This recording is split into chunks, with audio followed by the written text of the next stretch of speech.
ವಾಕ್ಯ ಸಂಗಮ ಯೂಟ್ಯೂಬ್ ಚಾನಲ್ಗೆ ಸುಸ್ವಾಗತವನ್ನ ಬಯಸುತ್ತೇನೆ. ತಮಗೆಲ್ಲರಿಗೂ ಇಂದಿನ lesson verb of giving information. ಇಲ್ಲಿ ಹೆಚ್ಚಿನ ವಿಷಯವನ್ನ ನಾವು ಆಡ್ ಮಾಡಿದ್ವಿ. ಇನ್ಫಾರ್ಮೇಶನ್ ಅಲ್ಲಿ ಒಂದು 6 ಸೆಂಟೆನ್ಸ್ ಇದೆ, ಹಾಗೆ 6 ವರ್ಬ್ಸ್ ಅನ್ನ ನಾನು ತಗೊಂಡಿದ್ದೀನಿ. ಅದರಲ್ಲಿ ವರ್ಬ್ಸ್ ತಗೊಂಡ ತಕ್ಷಣ ಏನು ಅದರ ಅರ್ಥ ತಿಳಿದ ತಕ್ಷಣ ವಾಕ್ಯ ಆಗಲ್ಲ, ವಾಕ್ಯ ರಚನೆ ಮಾಡ್ಬೇಕಲ್ವಾ? ಮಾಡೋಣ ಇವಾಗ.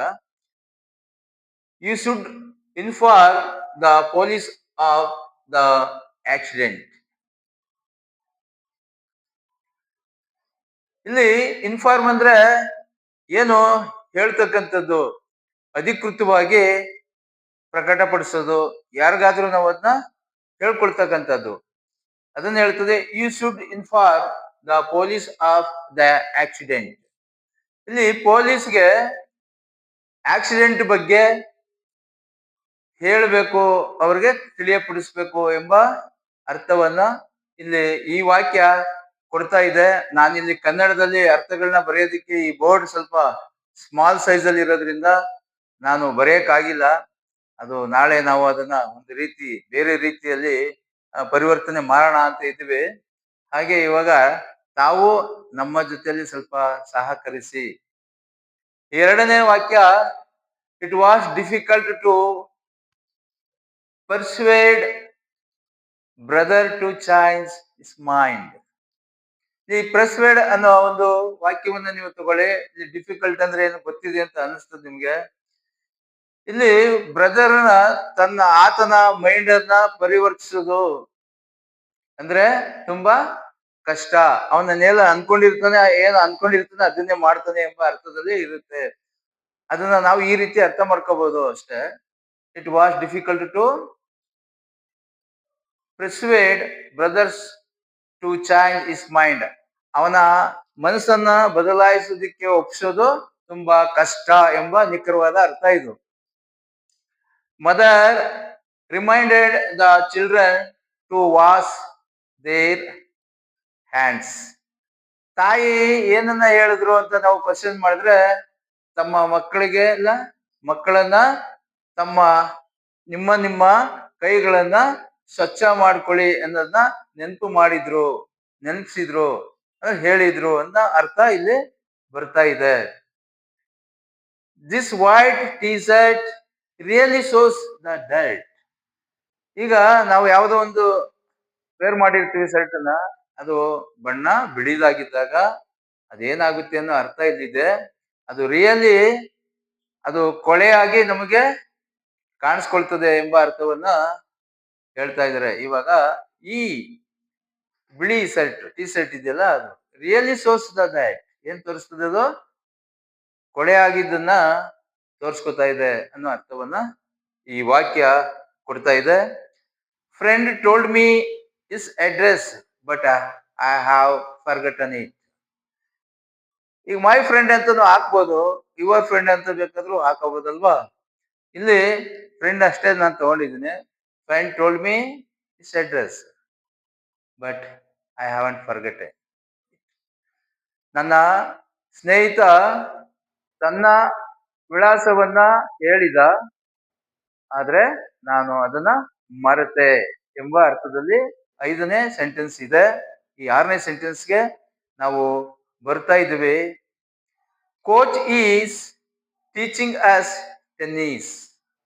ಈಗ ಕೋಚ್ ಇದ್ದೇ ಇರ್ತಾರೆ, ಒಂದು ಆಟ ಆಡ್ಬೇಕಾದ್ರೆ ಏನನ್ನ ನಮಗೆ ಕಲಿಸ್ತಾ ಇದ್ದಾರೆ ಅಂದ್ರೆ, ಕೋಚು ನಮ್ಗೆ ಟೆನ್ನಿಸ್ ನ ಕಲಿಸ್ತಾ ಇರುತ್ತಾರೆ ಎಂಬ ಅರ್ಥದಲ್ಲಿ ಇದು ಸೆಂಟೆನ್ಸ್ ಅರ್ಥವನ್ನ ಕೊಡ್ತಾ ಇದೆ. ಇಲ್ಲಿ ಈಗ ನಾವು ಕಾಲವನ್ನ ಯೋಚನೆ ಮಾಡ್ಕೊಂಡು ಬರೋಣ. ಇದೇ ಸೆಂಟೆನ್ಸ್ ಗಳನ್ನ ಮತ್ತೆ ಮೇಲೋಗಿ ಇವಾಗ ಪರ್ಸನ್ಸ್ ಕೂಡ ನಾವಲ್ಲಿ ತಗೊಳ್ಳೋಣ. ಪರ್ಸನ್ ಯಾರು ಇರ್ತಾರೆ ಇಲ್ಲಿ? ಫ್ರೆಂಡ್ಲಿ. ಇಲ್ಲಿ ನಾಮಿನೇಟಿವ್ ಪರ್ಸನ್ ಅಂದ್ರೆ ಪ್ರಥಮ ಪುರುಷನ ಕೆಲಸ ಮಾಡ್ತಕ್ಕಂಥವ್ರು ಯಾರು ಅಂದ್ರೆ ಇಲ್ಲಿ ಸೆಕೆಂಡ್ ಪರ್ಸನ್ ನಾವು ತಗೊಂಡಿದ್ದೀವಿ. ಇಲ್ಲಿ ಶುಡ್ ಅಂದ್ರೆ ಬೇಕು ಎಂಬ ಅರ್ಥದಲ್ಲಿ ಇದೆ. ಇವಾಗ ಯು ಶುಡ್ ಇನ್ಫಾರ್ಮ್ ಅಂತ ಹೇಳಿದೆ ಅಂದ್ರೆ ನೀವು ನಮಗೆ ತಿಳಿಸ್ಬೇಕು ಅನ್ನೋ ಅರ್ಥ ಇದು. ಅದರಲ್ಲಿ ಏನ್ ಕೊಟ್ಟಿದ್ವಿ ಇಲ್ಲಿ? The police of the accident. ಇಲ್ಲಿ ಆಫ್ ಅಂದ್ರೆ ಆಕ್ಸಿಡೆಂಟ್ ಬಗ್ಗೆ ಎಂಬ ಅರ್ಥ ನೀವು ತಿಳ್ಕೊಳ್ಳಿ. ಇಲ್ಲಿ ಬೇರೆ ರೀತಿ ಅರ್ಥ ಮಾಡ್ಕೋಬೇಡಿ. ಅದು ಅದರ ಆಕ್ಸಿಡೆಂಟ್ ಬಗ್ಗೆ ಅಂದ್ರೆ ಅಲ್ಲಿ ಆದಂತ ದುರ್ಘಟನೆ ಇರ್ಬೋದು, ಘಟನೆ ಯಾವ್ದಾದ್ರು ಇರ್ಬೋದು, ಮಿಸ್ ಆಗಿರ್ತಕ್ಕಂಥ ಘಟನೆ, ಅದರ ಬಗ್ಗೆ ನೀವು ಹೇಳ್ಬೇಕು, ತಿಳಿಸ್ಬೇಕು ಅಂದ್ರೆ ಇನ್ಫಾರ್ಮ್ ಮಾಡ್ಬೇಕು ಅನ್ನೋ ಅರ್ಥದಲ್ಲಿ ಈ ವಾಕ್ಯ ಇದೆ ಅನ್ನೋದು ಇವಾಗ ನೀವು ಅರ್ಥ ಮಾಡ್ಕೊತಾ ಇದ್ದೀರಿ. ಹಾಗೆ ಇಲ್ಲಿ ಪ್ರೆಸ್ವೇಡ್ ಅನ್ನೋದ್ರೆ ವ್ಯಕ್ತಿಗೆ ಮಾಡಬೇಕಾದನ್ನ ಅವರಿಗೆ ಮಾಡುವಂತೆ ಮನವೊಲಿಸುವುದನ್ನ ನಾನು ಪ್ರಿಪೇರ್ಡ್ ಅಂತ ಹೇಳಿ ಈ ಶಬ್ದವನ್ನ ಇಲ್ಲಿ ತಗೊಂಡಿದ್ದೀನಿ. ಇಲ್ಲಿ ಇಟ್ ಅಂದ್ರೆ ಏನು ಅರ್ಥ ಮಾಡ್ಕೋಬೇಕು ನಾವು? ಹಾಗಾದ್ರೆ ಯಾವುದನ್ನ ಮಾಡ್ಬೇಕಾಗಿತ್ತೋ, ಯಾರಿಗೆ ನಾವು ಹೇಳಿದ್ವೋ ಅದನ್ನ ಮಾಡೋದು ಕಷ್ಟ. ಚೇಂಜ್ ಮಾಡು ಅಂತ ನಾವು ಹೇಳ್ತಾ ಇದೀವಲ್ಲ, ಆ ರೀತಿ ಮನವೊಲಿಸೋದು ನಮ್ಗೆ ಕಷ್ಟ. ಅದಕ್ಕೆ ಇಲ್ಲಿ it was difficult to persuade. ಈಗ ಅರ್ಥ ಮಾಡ್ಕೋಬೇಕು ಸೆಂಟೆನ್ಸ್ ನ. Brother to change his mind. ನಿಮ್ಗೆ ಅರ್ಥ ಆಯ್ತು ಅಂತ ಕಾಣಿಸ್ತಾ ಇದೆ ಇವಾಗ. ಸೆಂಟೆನ್ಸ್ ಅರ್ಥ ಆಗ್ಬೋದು ಈ ರೀತಿ ಬಿಡಿಸಿ ಹೇಳಿದಾಗ ಅಂತ ನಾನು ಅನ್ಕೊಂಡೇ ಬಿಡಿಸಿದ್ದೀನಿ ಅವಾಗ. ಈಗ ಮದರ್, ಯಾರ ಮದರ್ ಇರ್ಬೋದು, ಮದರ್ ರಿಮೈಂಡೆಡ್ ಅಂದ್ರೆ ನಮ್ಗೆ ನೆನಪನ್ನ ಮಾಡಿದ್ರು ಅಂತ ಹೇಳಿ. ಏನನ್ನ? The children to wash their hands. ಮಕ್ಕಳಿಗೆ ತಮ್ಮ ಕೈಗಳನ್ನ ಗೊಳಿಸಿಕೊಳ್ಳಲಿಕ್ಕೆ ಹೇಳಿದ್ರು. ಇಲ್ಲಿ ಟು ವಾಶ್ ಅಂದ್ರೆ ನಾನು ನಿಮ್ಗೆ ಹೇಳ್ತಾ ಇದ್ದೆ, ವಿವರಿಸ್ತಾ ಇದ್ದೆ ಅದ್ರ ಬಗ್ಗೆ. ಇಲ್ಲಿ ಯಾವುದೇ ಒಂದು ಕ್ರಿಯಾಪದ ಬಂದಾಗ ಅದರ ಮೊದಲು ನಾವು ಟು ಅನ್ನ ನಾವು ಬರೆದಿದ್ರೆ, ಆ ಶಬ್ದವನ್ನ ತಂದಿದ್ರೆ ಅದು ಇನ್ಫಿನಿಟಿವ್ ಆಗಿ ಕೆಲಸ ಮಾಡ್ತದೆ ಅಂತೇಳಿ, ಯಾವುದೇ ಕಾಲವನ್ನ ತೋರ್ಸಲ್ಲ. ಟು ವಾಶ್ ಅಂದ್ರೆ ಮಾಡಿಕೊಳ್ಳಲು ಎಂಬ ಅರ್ಥ. ಏನ್ ಮಾಡ್ಕೋಬೇಕು ಇಲ್ಲಿ? ಕೈಯನ್ನ ಸ್ವಚ್ಛಗೊಳಿಸಿಕೊಳ್ಳಲು. ಇಲ್ಲಿದೆಯಲ್ಲ ದೇರ್ ಹ್ಯಾಂಡ್ಸ್ ಅಂತೇಳಿ, ಅದ ಅರ್ಥ ಮಾಡ್ಕೊಂಡ್ರೆ ಆಯ್ತಲ್ವಾ? ನಿಮ್ಗೆ ಅದನ್ನೇ ನಾನು ಸೆಂಟೆನ್ಸ್ ಅಲ್ಲಿ ಹೇಳ್ತಾ ಇದ್ದೆ. ಯಾವುದೇ ಸೆಂಟೆನ್ಸ್ ಅಲ್ಲಿ ನಮ್ಗೆ ಕರ್ತೃವನ್ನ ನೋಡಿ, ಆಮೇಲೆ ಕರ್ಮವನ್ನ ನೋಡಿ, ಆ ಒಂದು ವರ್ಬ್ ಅಲ್ಲಿ ತುಂಬಾ ಅರ್ಥ ಇರ್ತದೆ. ಅದು ಏನನ್ನ ಹೇಳ್ತಾ ಇದೆ ಅನ್ನೋದು ಅದನ್ನ ನಾವು ಸರಿಯಾಗಿ ಗುರುತಿಸೋದಿದೆಯಲ್ಲ, ಅದು ತುಂಬಾ ಕಷ್ಟವಾದ ಕೆಲಸ ಅಷ್ಟೇ. ಅದನ್ನ ಸ್ವಲ್ಪ ಸುಲಭವಾಗಿ ಅರ್ಥೈಸ್ಕೊಳ್ಳೋ ವಿಧಾನವನ್ನ ನಾವು ಕಲಿಬೇಕು. ಅದನ್ನ ಆ ರೀತಿ ಮಾಡಿದ್ರೆ ನಮ್ಗೆ ವಾಕ್ಯ ಸಂಪೂರ್ಣ ಅರ್ಥ ಆಗ್ತಾ ಇರ್ತದೆ ಅವಾಗ. ಅದನ್ನೇ ಇವಾಗ ಹೇಳಿದ್ವಿ, ದಿಸ್ ವೈಟ್ ಟಿ ಶರ್ಟ್ ಅಂತ ಹೇಳಿ. ಅಲ್ಲಿ ಈ ಅನ್ನೋದು ಅರ್ಥವನ್ನು ಕೊಡ್ತದೆ. ಇದು ಯಾವುದು? T shirt. ಅದ್ರ ಬಣ್ಣವನ್ನ ಹೇಳ್ತಾ ಇದೆ ಅಷ್ಟೇ. ಇದು ಅಡ್ಜೆಕ್ಟಿವ್ ಆಗಿದೆ. ಅಡ್ಜೆಕ್ಟಿವ್ ಬಗ್ಗೆನೂ ಪಾಠ ಮಾಡ್ತಾ ಇರ್ತೀವಿ. ಅಂದ್ರೆ ವಿಶೇಷತೆ ಇದ್ದೇ ಇರ್ತದೆ. ಅಬ್ಜೆಕ್ಟಿವ್ ಇರ್ಬೋದು, ಅಡ್ವರ್ಬ್ ಇರ್ಬೋದು, ಬೇರೆ ಬೇರೆ ವಿಚಾರಗಳಿರ್ತದೆ ಮಾಡುವಾಗ.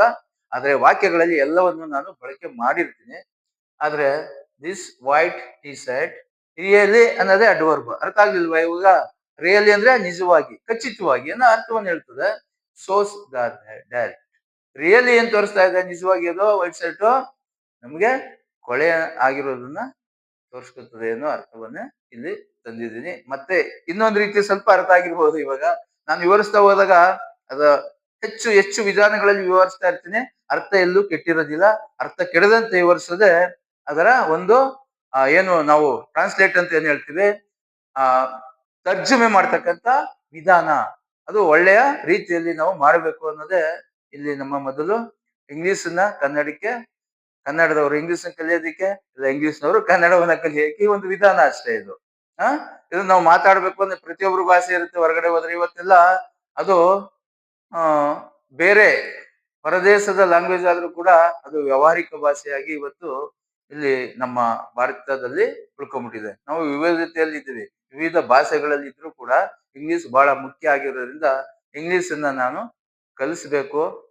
ಕಲಿಯುವ ಇಚ್ಛೆ ಇರೋರಿಗೆ ಚೆನ್ನಾಗಿ ಮಂದಟ್ ಮಾಡ್ಬೇಕು ಅನ್ನೋದು ಒಂದು ಸದುದ್ದೇಶ ಇಟ್ಕೊಂಡೆ ನಾನು ಈ ಪಾಠವನ್ನ ಮಾಡ್ತಾ ಇದ್ದೀನಿ. ಮತ್ತೆ ಇಲ್ಲಿ friend told me is address. ನೋಡಿ, ಇವಾಗ ನೀವು ಅಲ್ಲಿ ಕರ್ಮವನ್ನ ನೋಡ್ಕೊಂಡ್ಬಿಡ್ಬೇಕಷ್ಟೇ.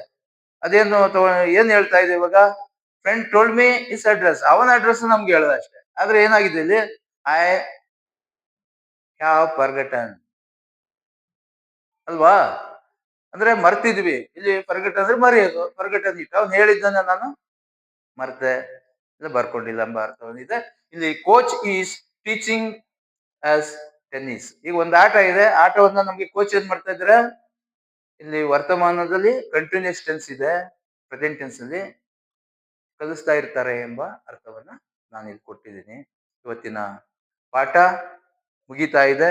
ನಾವು ಚೆನ್ನಾಗಿ ಇದನ್ನ ಓದಿ, ಮತ್ತೆ ನಮ್ಮ ವಾಕ್ಯ ಸಂಗಮ ಯೂಟ್ಯೂಬ್ ಎಲ್ಲ ರೀತಿಯಲ್ಲೂ in different way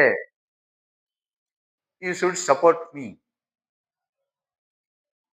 I request you. Okay.